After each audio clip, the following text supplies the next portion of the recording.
All right, cool. So we have 16 people. That's pretty good, actually. All right, so I think we'll get started. For anyone who comes late, that's totally fine because we are recording this as well. So if there are any students out there that had friends that wanted to make it and couldn't, we'll definitely have the recording out and we'll probably post a link to it on the Facebook event if you were able to find that and get in touch with this event through that. Hopefully you guys can all see my screen. We're gonna start going through a little presentation now. The point of this is to talk through who we are as a team, kind of center you guys around our culture, what we do each year, and then talk through some of our sub-teams. Some of our students are with us tonight and will be speaking with you, and then go through what our year will look like for this year, given the current change in climate. So I'm going to go to the next slide here. So welcome everyone to this virtual open house, our first ever. So what is FIRST? One thing to note about our team right off the bat is that we are known as a FIRST robotics team. And you may have heard about this in discussions related to the team or seen it on our website or something like that.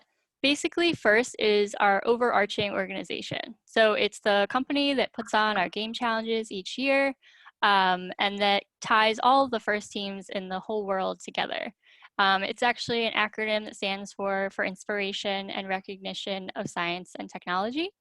And it was founded in 1989 by the inventor and entrepreneur Dean Kamen. You may know him from inventing the Segway, which is that cool two-wheeled kind of balancing human transporter. And he's a really awesome kind of idol in person for us to look up to. But the main goal of FIRST is to design accessible, innovative programs to motivate young people to pursue education and careers in STEM while building self-confidence, knowledge, and life skills. So I have a little video to play for you now. And I realize now that I don't think I shared with audio, so please bear with me a moment while I reshare. So this video is put out by FIRST and it just explains what the FIRST robotics competition is. I realize video over Zoom isn't perfect, so just bear with us, but I think it's a good way to show some breadth to the program and also the excitement. If it'll play. Here we go. FIRST Robotics Competition is the world's landmark robotics competition for students. In school, you read about stuff, but in FIRST as a whole, you actually go and do it. In the beginning of January, the challenge comes out every year. Under strict rules and limited time and resources, you have to design, build, program, and test a robot. There's no blueprint. We get a few rules and guidelines to follow, and then it's up to those students to find something that works. There's nothing better than just seeing your robot on the field playing for the first time. They're all there like, is it gonna work? Is it gonna work? And then when it works, it's the best feeling ever. You have mentors that are actually in the field that can tell you, oh, this is why this works, and this is the science behind it. And you're like, oh, wow, that makes so much sense. They do a great job, not just about STEM, but about life. You know, how to go through college, how to go through, a tough, physics class. At face value, FIRST Robotics Competition is a robot competition, but at the end of the day, it's so much more than that. People ask me like, oh, you build robots? I says, no, we're really running a business and all the things that go along with that. We deal with a lot of marketing, social media. I've learned business sides of things. Problem solving, working in groups. I'm learning how to communicate with people, how to reach out to local businesses. So we kind of have robotics as the starting point, but we branch out to different areas and expand. So the ultimate goal every year is always to get to the FIRST championship. The FIRST championship is basically like the Olympic for robots. There's hundreds of teams from all over the world there, and you get to see some of the best teams that exist. It's very competitive, but you're friends with the people that you're going against. It's like a sport, but in its own way, it's better than a sport. Being part of FIRST, it's really changed my life and, how I think about myself, how I think about others. Participating in FIRST actually taught me that I'm capable of doing anything that I set my mind to. First half really inspired me to give back in my old elementary school. I'm trying to help their robotics program that just started this year. I want those kids to have the opportunity to learn about STEM. As a participant in the first program in high school, you get access to $80 million worth of scholarships. There are scholarships for colleges, universities, as well as technical programs. It also looks really good on the actual application to be on FIRST. FIRST does a really great job trying to open programs to make sure that you can actually accomplish anything in STEM, no matter where you're from, your background, your language, or anything like that. I really do consider myself part of the STEM community, and I couldn't be more prouder to say that. FIRST Robotics Competition is one of 4 engaging FIRST programs that shows students unique challenges and helps them learn new engineering skills and real-world skills that'll help them in the future. FIRST is the future. FIRST is accomplishment. FIRST is passion. FIRST is inspiring. FIRST is changing my story.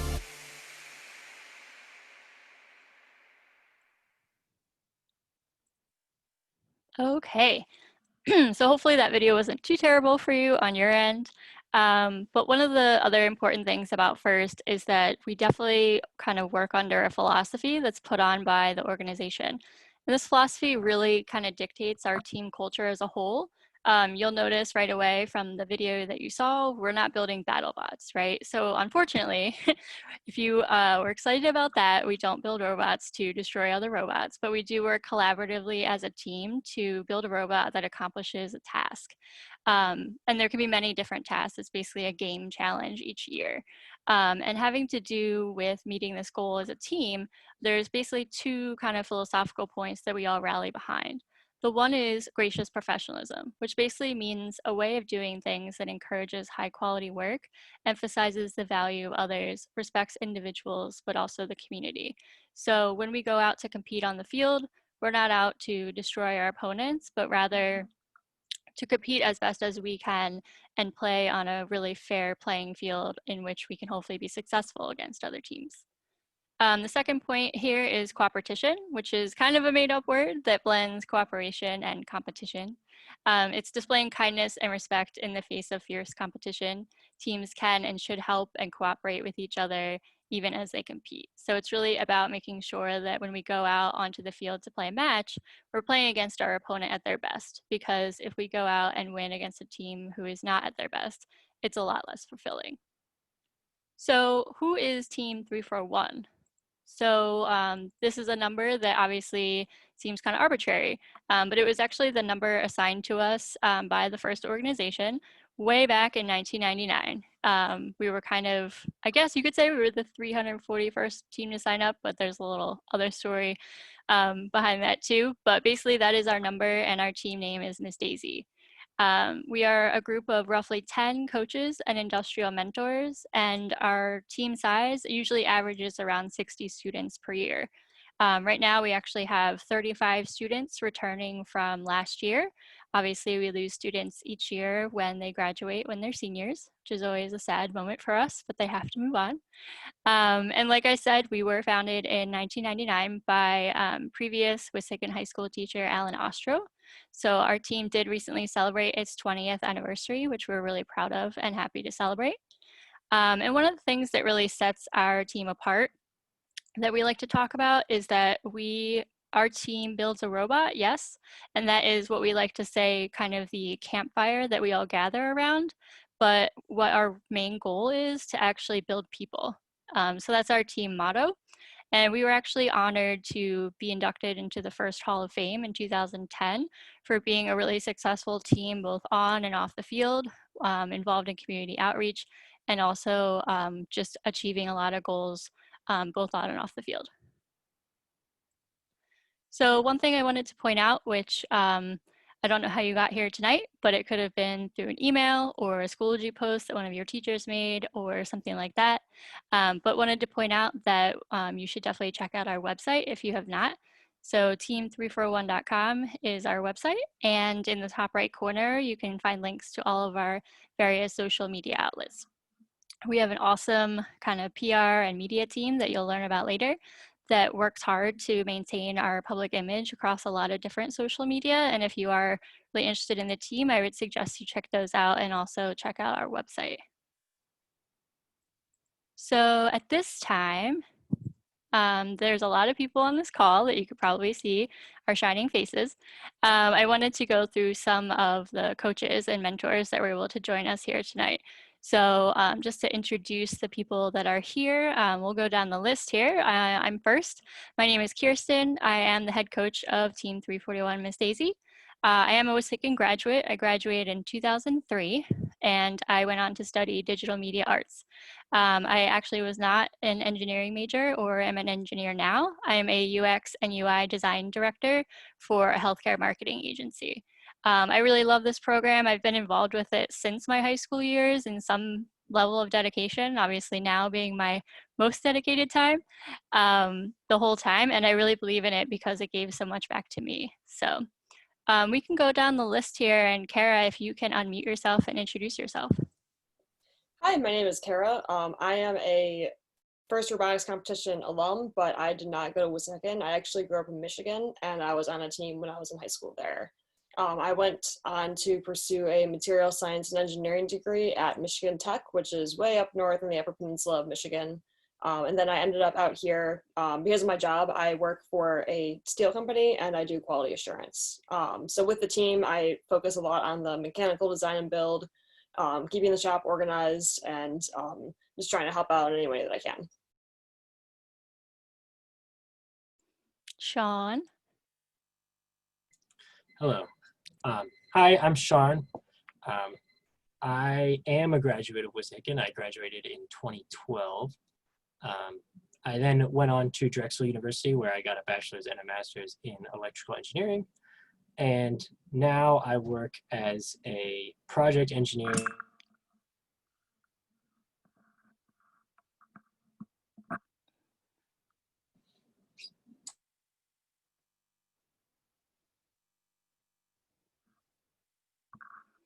Adam. Hi, I'm Adam. I am the control systems mentor on the team. That's the electrical and the programming side. I was a student here on Miss Daisy way back when. Graduated, went to college at Penn State, and then came back to help mentor a few years ago. I've been stuck here ever since. I work as a research and development engineer for Penn State Research Labs. Frank. Hi, I'm Frank. I have been on the team 5 years maybe, and I came to the team from Comcast where I worked. I was invited by one of the vice presidents there to pick a robot team, and I picked Miss Daisy because I was raised in Ambler, and I got pretty lucky with Miss Daisy. They're one of the best teams. I work on the batteries and the demo robots. They're called Sparkies, and it'll be interesting trying to do that this year. Thanks. Thanks, Frank. I think Scott. Hi, I'm Scott. I am not an alumni of Miss Daisy or a First. I grew up near Buffalo, New York. We did not have any teams, and I think unfortunately there's still very few up there, so maybe one day that'll change. I went to school for digital media arts, just like Kirsten, up in Buffalo, and I now work as a video producer for a financial company in the area. So I do video production and a little bit of photography, and that's the skills that I bring to the team as a coach and mentor. So yeah, that's what I can tell you. Thanks, Scott. Paul? Hi, so I'm Paul Schaefer. I'm maybe the outlier here. I have a PhD in biochemistry, and I do drug discovery work for Johnson & Johnson Pharmaceutical Company.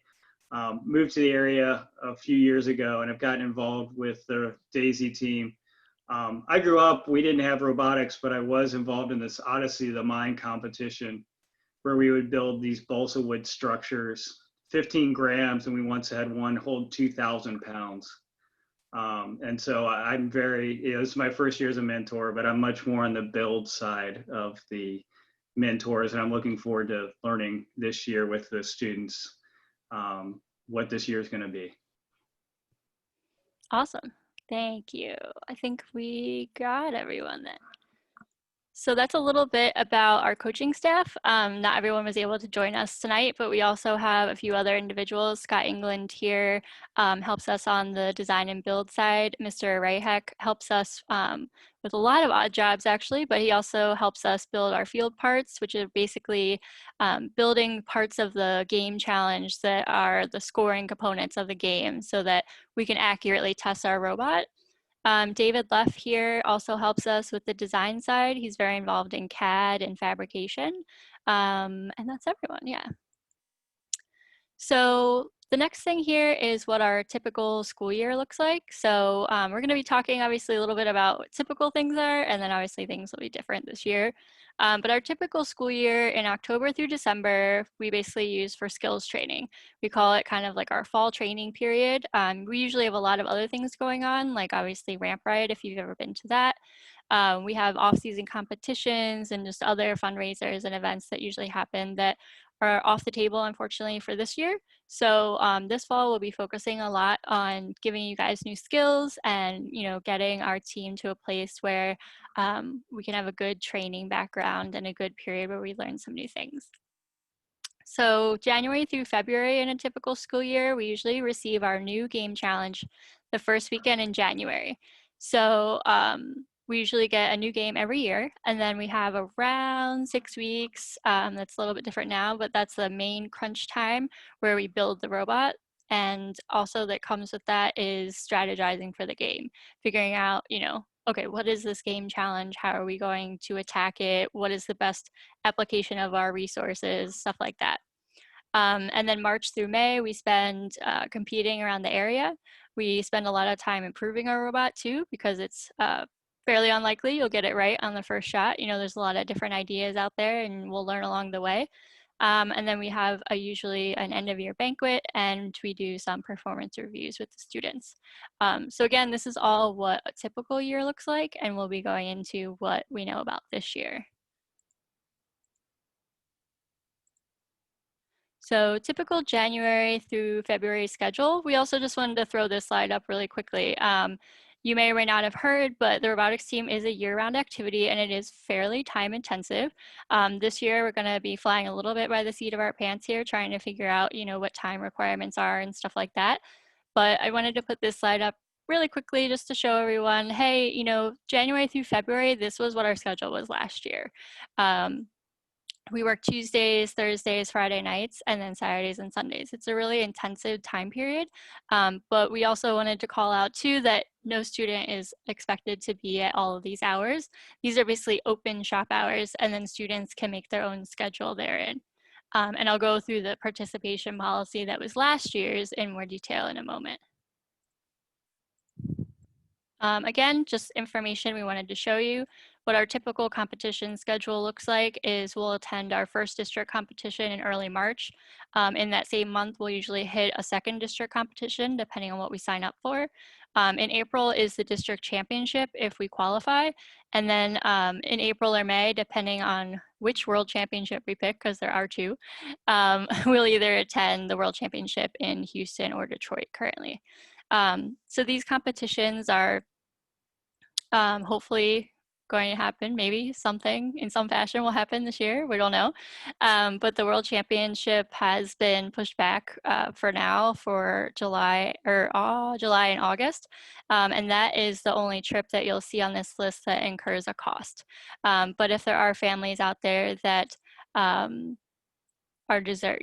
students are deserving to go on a trip such as that and need financial aid, the team also has money for that set aside as well. So what do we know now?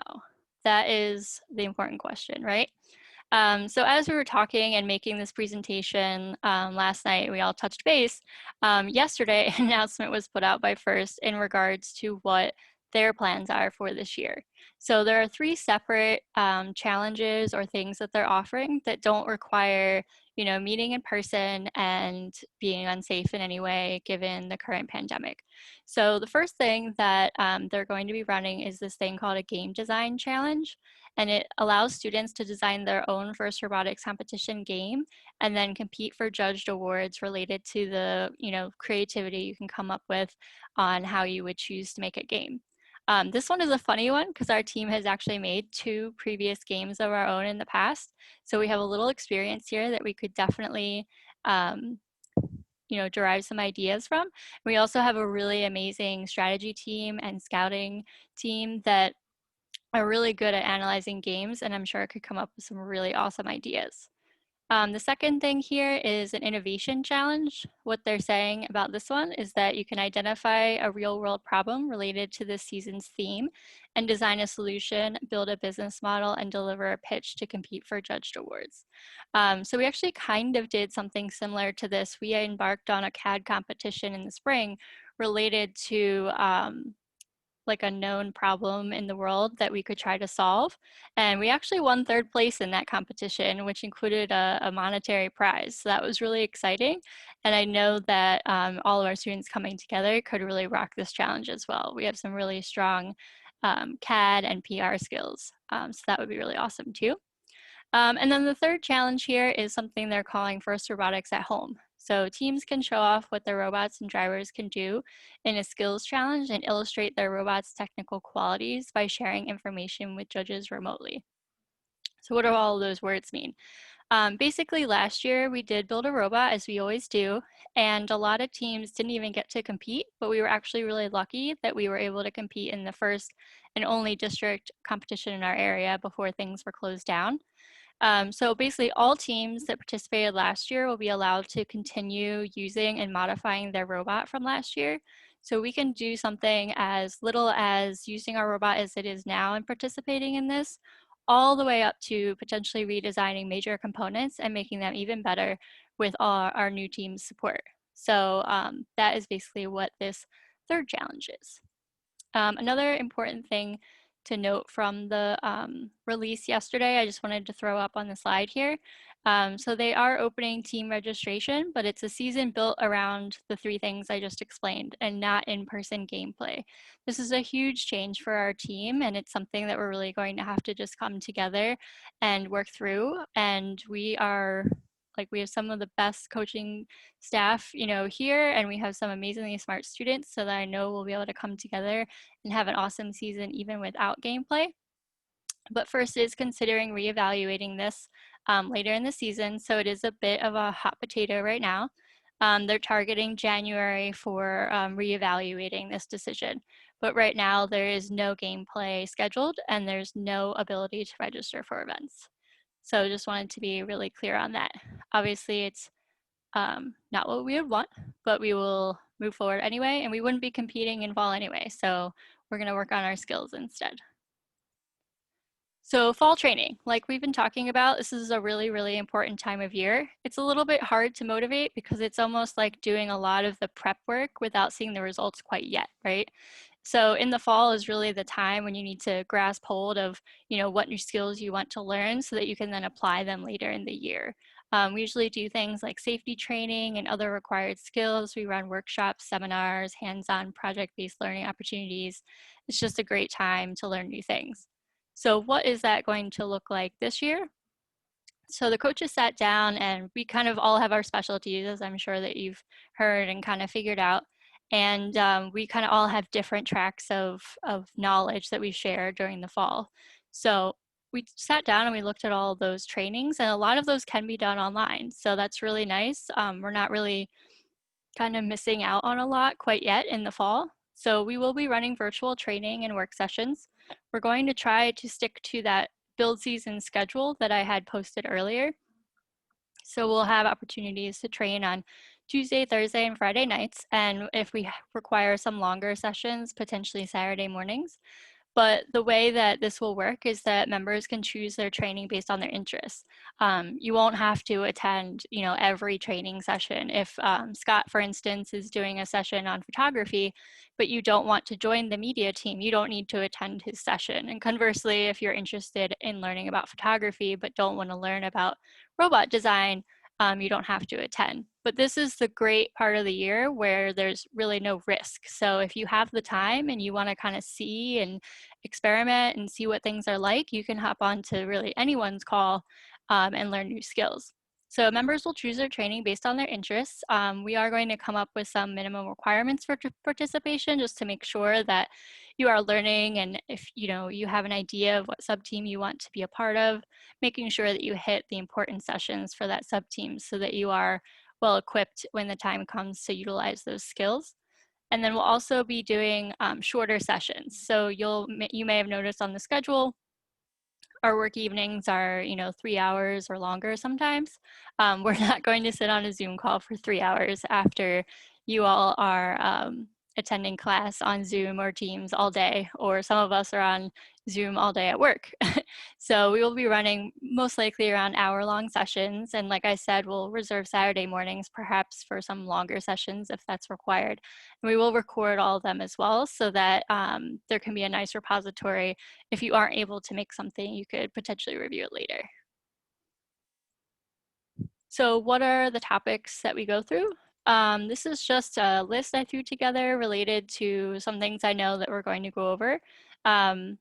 We really have a huge breadth, which is really awesome, and that's what our next segment is going to be about.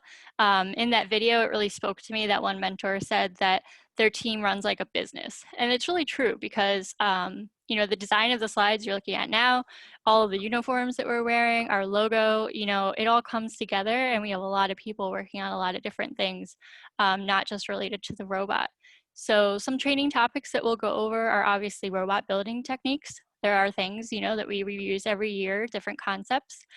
We go through tool and hardware training, computer-aided design or CAD, electrical systems, wire routing, robot programming, architecture, control loops and vision processing, autonomous programming, programming a swerve drive robot, which swerve drive robots are really cool and all the wheels can move independently, which is really awesome. Photography, videography, video editing, exporting, uploading, photo editing, shooting an interview, and then also game strategy, which our game strat team is super strong. So right now we're actually going to go through the different sub-teams, and the students themselves are going to kind of introduce sub-teams that they work on and tell a little bit more about what they do. So I believe our first one is game strategy. Yeah, so this is the game strategy team. We do a lot of cool stuff from, just strategy, and we also do scouting at competitions as well.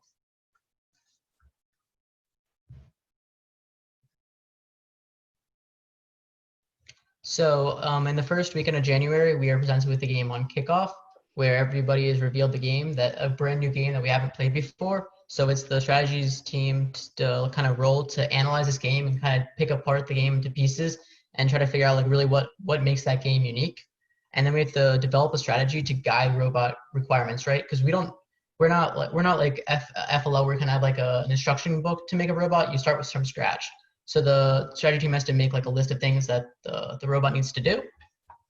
Then the strategy team kind of takes a break during the latter end of build season. But then once competition season starts up, we kind of shift to a more scouting role where we watch robots at competition. So this is where we try to see our opponents, see their weaknesses, see their strengths, and try to plan accordingly. And then we collect a large amount of data on our opponents, and then we compile and share that performance, and then we share that with the robot operators, the people who drive the robot, so they can best use it. And this also ties into the statistics classes our schools offer, such as Probostat. So we use a lot of Excel, a lot of graphs, a lot of analysis, similar to how you use at school. So you'll get a bit of a head start if you ever do take those classes. Thank you, Jonathan. Next up is design and build. Alex, there you are. Yes, sorry, a little bit of technical difficulties. So I'm Alex. I'm a senior on the team. I've worked with Build the past, this will be, I guess, the third year, depending on how you count them. So design and build is a lot of what it sounds like. We are the main, with the largest portion of the team, and we are designing and building the robot. So come January, when we are introduced to the game, after an initial weekend where everyone gets together and everyone is part of the strategy team, and we decide what we have to build, we then divide up into smaller groups, each one dedicated to a specific mechanism to perform a certain role for the game.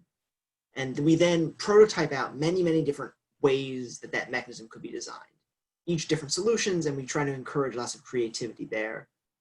And we can mock up, because we can mock up very quickly many different things in wood and in plastics and stuff before we start doing higher fidelity prototypes, the later stages in metal.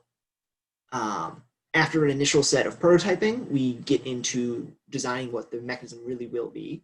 And for that, we utilize a lot of CAD, or computer-aided design. It's been slowly integrated more and more into our team. In the past couple of years, we've done a lot of that with fall training, of making sure that as many people as we can know how to CAD, because it really is helpful for planning a robot and figuring out how lots of different intricate mechanisms will work together. Of course, then after we design the robot, we have to build the robot. So we, depending on what we've designed, some parts we have the capabilities of making for ourselves, and some parts we need some of our wonderful sponsors to make for us. And depending on what those parts are, we'll send those files out to the sponsors to have them made, or we'll begin to make the parts that we have the capabilities of making, and then we'll put everything together to assemble the final robot.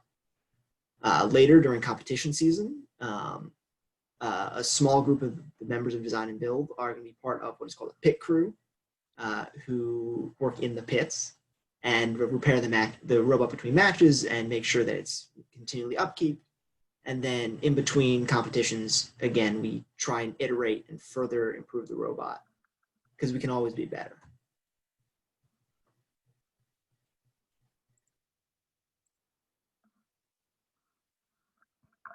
Dora and Isha? So I'm Isha, I'm a junior on the team, and this is my 3rd year in the electrical subsystem. And we're a relatively small subsystem, so right now we only have 3 or 4 members, so definitely want more people to join that. And we manage robot electronics, pneumatics, and sensors. So you're basically like the communicators between both the programming subsystem and the build and design team. Hi, I'm Dora. I've also been on the team for 3 years and been on electrical all 3. And so the other things that we do on electrical, we develop the robot wiring. So by that, we just kind of mean that we put it together, and we also make sure that it's as organized as it can be. So that's a lot of what we do. And we also troubleshoot any electronic or connection errors with the field, just make sure everything is running smoothly, and basically just making sure everything works. Thank you. All right, Aiden? All right, I'm Aiden. I'm the programming captain. It's my 3rd year with the team. It's programming's job to ensure that the robot is programmed both for the autonomous period at the beginning of the match, where it's just going off of preset commands, and to respond to driver input in the latter part of the match. This involves a lot of things like vision targeting, which relies on sensor feedback to like aim automatically. Don't think there's much else. Sounds good. Thank you, Aiden. All right, media? All right, hi, I'm Catherine. I am on media and public relations. I'm a senior on the team. I'm also team captain this year.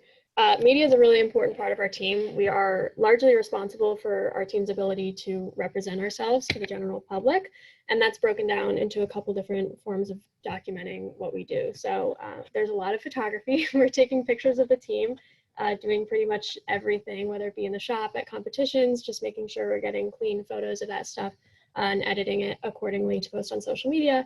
There's also a lot of videography. So we're filming the team, whether you're drilling into a piece of wood or we're interviewing you in the hallway, just trying to piece together a storyline of our competitions or our experiences during build season so that we can go into post-production, which is pretty much anything after the camera. And that is editing those videos together into a storyline to post onto YouTube for the general public to consume or post on into Instagram as well. And then we have a lot of graphic design as well. If you're familiar with the Adobe suite at all, a lot of students on our team will become pretty proficient with that software. So if you see our t-shirts or our posters in the school or really anything like that, that's part of media, that is graphic design. And then all of that bundled together kind of fits into our branding upkeep, because as a Hall of Fame team, but also just as a FIRST robotics competition team and a team that represents our school district, we have to make sure our brand is clean and that it is consistent and that somebody could recognize us, through the years. And we do improve the branding as we go, but generally it is pretty consistent and people know who Miss Daisy is. And so media works pretty closely with public relations, which is the next sub-team.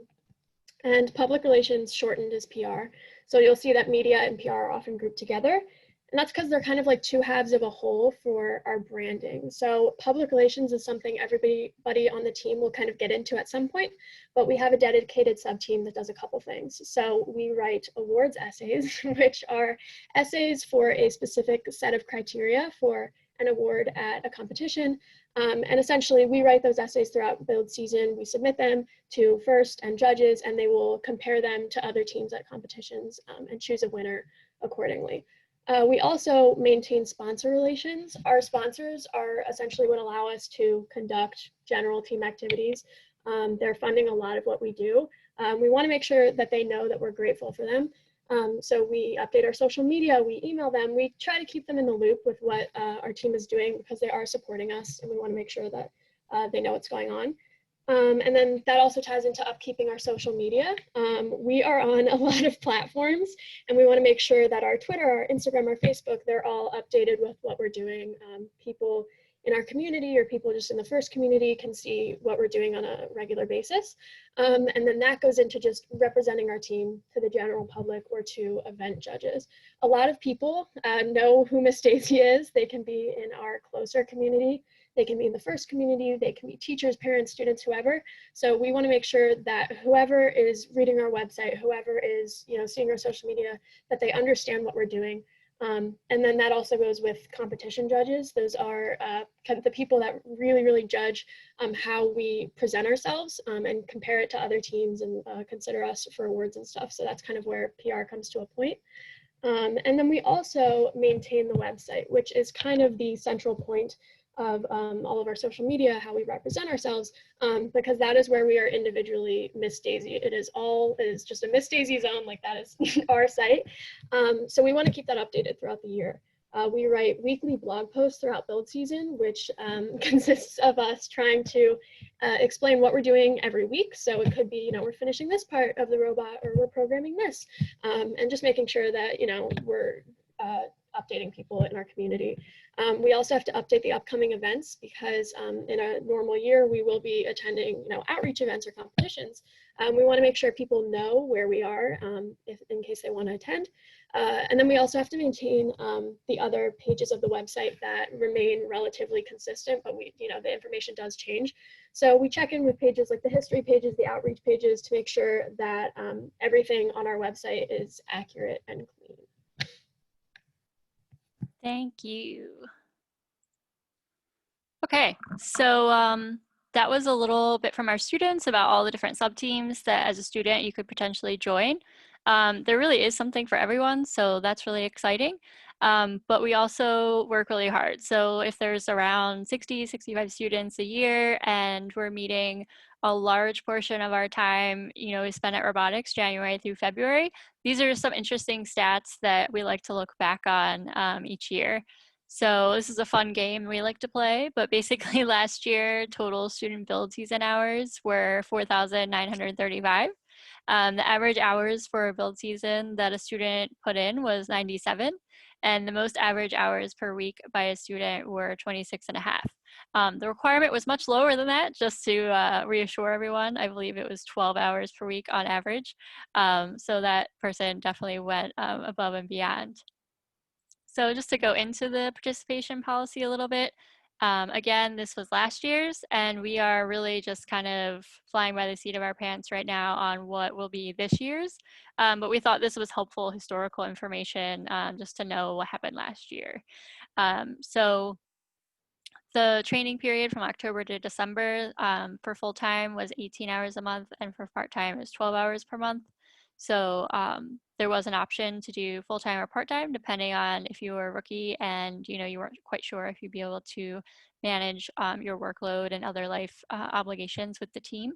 And then it just went on from there into the different phases of the year. So build and competition season was 12 hours a week on average for full-time and 8 hours a week on average for part-time, and it just goes on from there.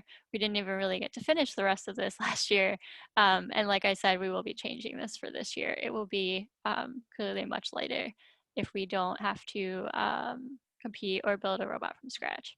And all of these details are available in our team's handbook. So we're currently revising this handbook right now. But what we do is we send it out in the beginning of the year, right when everything starts. We ask you all to read it and sign it in acknowledgement, and then return a signature page to us.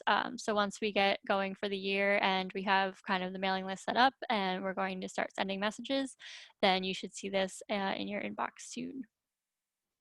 And that is pretty much towards the end of our presentation here. If we have anyone out there that hasn't applied yet, definitely go online, go to our website, get your application in. We really don't have any need to do cuts this year or oh, I didn't get in, I did get in. Since everything's virtual, we welcome everyone to, I guess not really apply, but to join. And join us on these calls, get to know your teammates virtually for now and your coaches, who are all really amazing and interesting people. Definitely get your application in if you have not done so already. I know that I believe Coach Kara put in the chat, if you have any questions at all, that is what we're here for. So if you want to drop any questions in the chat, we're here to answer them. If you want to think about it, I'm going to play one more video of the recruitment video that our students made, our wonderful media team. And while that's playing, feel free to drop stuff in the chat and we can answer any questions you might have after the video.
All right, awesome. So I think that's it. If you have any questions, there's the Q&A button at the bottom. If not, thank you so much for joining us. If you have any questions that you'd like to email directly, my email is kirsten@team341.com. I know some of you have already emailed me, and also that is available on the Contact Us page of our website at team341.com. So, any questions out there? I'm going to stop the share to see if I have any windows on top of the Q&A. Oh, there it is. No open questions. Okay. If you guys are good, then thank you so much for joining us. It was really nice to get at least our side together and see everyone in our uniforms, which we haven't done in a while.